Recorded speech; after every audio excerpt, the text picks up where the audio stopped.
रोज वडापाव आणि भजीपाव खाऊन तुम्ही कंटाळला आहात का? संध्याकाळच्या चहाच्या वेळेस काहीतरी चटपटीत खायचं आहे, मग ही रेसिपी नक्की ट्राय करा. अशी 2 बटाटे धुवून चांगले स्वच्छ सोलून काढा आणि त्यांची गोल गोल चकत्या करा. बारीक बारीक कट करून त्यांची चकत्या बनवा. एकदम बारीक आणि एकदम जाडही नाही, चकत्या एकदम मीडियम आकाराच्या हव्यात. त्यानंतर एक ताट घ्या.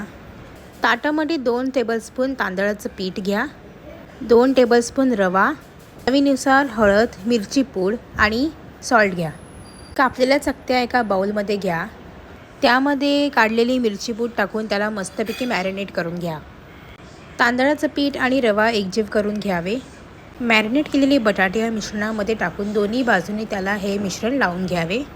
एक तवा घ्या, त्याच्यावरती 2 टेबलस्पून तेल टाका. तेल गरम झाल्यावरती हे बटाटे त्यावरती ठेवून चांगले शॅलो फ्राय करून घ्यावे. अशी तुमची कुरकुरीत बटाट्यांचे काप खायला रेडी आहे. चहासोबत एकदमच भन्नाट लागतात.